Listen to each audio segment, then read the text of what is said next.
Hey guys, this is Nathan. It's going to sound kind of weird because it actually cut off this first part, but I'll try to make it kind of seamless.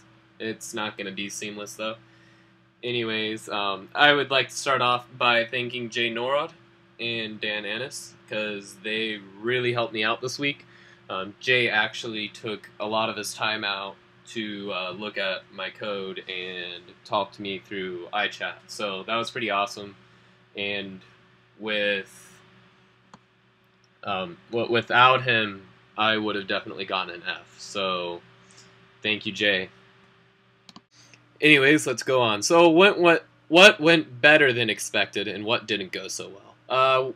The things that went better was that once I was able to get a hold of Jay, everything went really smoothly. He was able to help me figure out where I went wrong, and he helped me understand it a lot too. Because that was probably the biggest problem I had this week. I just didn't understand it. So what didn't go so well was that I kept trying things that looked like they should work based off of everything I had looked at and everybody's stuff and from what we were given, and it wasn't working. So that kind of sucked. But, it ended up being awesome. Once again, let's see, what skills from previous courses did I need to rely on? I think one of the biggest skills I've gotten out of all the courses is that I've really gotten to the point where I can really trust and rely on the people that are in class with me. And I know that's not a programming skill, but that it really does help because sometimes, especially with something like this, in class and school, it could sometimes be this thing where you just don't want to ask for help because you might be too proud to or something like that. And I know I've had that many instances in the past, and so by sucking it up and asking people who are better at this than me, I was able to get it fixed to the point where I'm not going to get an F, hopefully. I also did a lot of digging online and just I guess following the videos relatively well. I got a lot of the stuff down. I just couldn't get it to work in the end. So using my own mobile device or simulator or emulator, show off some examples of apps that pull in remote data. Shoot. Okay, so I need to show that stuff. That will be fun. Let's see, I need to find one real quick. I guess well, 1 second. Sorry about this. I'm gonna cut out, alright? I'll be right back. So, okay, I'm back. And this is Gmail you're seeing on my Droid X that is running ice cream sandwich because it's awesome. I guess, this is kind of the first one I thought of to do. You have your little, let's see, I'm doing it mirror right here. I can't really see what's going on at all. But, you have your refresh to see if you can pull in more stuff. Mine just refreshed recently, so it can't. But as you go down, it will, wow, this is horrible cinematography. But, whenever it gets to a certain point, it will load more. I think I actually hit the bottom on there. But, so that's kind of what I thought about as a mail type application. And Gmail is a good thing for that. How it's done, I'm really not completely sure. I tried looking it up online, and I'm not really completely in the zone of knowing how it does all what it does. Another app that does it, though, that I could tell you right off the head, I'm going to stick with Google type applications for you guys. I'm sorry, I look horrible. Is their reader. And that's one where it will, as long as you keep going through it, you can't see it, I'm sorry.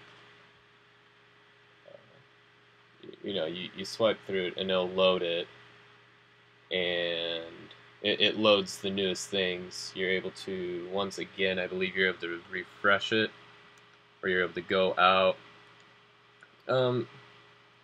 You also have other ones. Social networks are really big for it. I'll show you Twitter. Twitter seems to do it to a good extent. Whoa. Never mind, I'm not logged in, so I'm not going to do Twitter. Anyways, those are my examples for it, and my best guess on it is that they would be put in kind of like a object or an array. For instance, for like an email, uh, it would have like the sender, the receiver, and then the message, subject. All of those as different parts of the array or an object, and then I would assume it would serialize and parse that and actually format it into the message and how it's displayed. I'm going to go back to the screen, but that's kind of my thoughts on that. Okay, so I'm back, and I want to show you kind of the stuff I did. So this is the okay. These are the it's kind of lagging here. I'm sorry. These are the functions I have to parse all the data in, and you know they work pretty well. They didn't at first because I was doing them wrong, but they console log it and they actually put it in, and so then you have the actual files that are right here. Sorry about the lag, guys. You know, data.json, data XML, and CSV. I wanted to do YML, but I couldn't figure out for the life of me what I was supposed to do for that, so I kind of ditched that idea. So let's go back into Safari here, show you guys the app. So here's my app. Go into character, and UXHR characters. Kind of have this hard data right there, but that's not what's going on there. That's just kind of showing you how it's supposed to look. So if you click JSON characters, it's going to put in a ton, or should be. It's not working in this. Okay, I'll bring over Firefox. Give me a second. Where is it? Is it this one? Okay, go back to the beginning. Refresh it to wipe the console log. Go into character. This is a little better because you can actually see that it logs the stuff now. Character, UXHR. You have the same thing again as you saw on the iOS, but whenever you click it, it'll generate that in. You can see the same stuff is going to be down here. There's a lot of them. Refresh to kind of clear it again. Here's the XML. That top one was JSON, by the way. Here's the XML. Once again, it puts it in. And then you have your YML, which puts them in like this. Alrighty, so that's my stuff, and I hope you enjoyed it. It was kind of stressful, but made it through. Anyways, see you guys all later this weekend. Have a good night. Bye.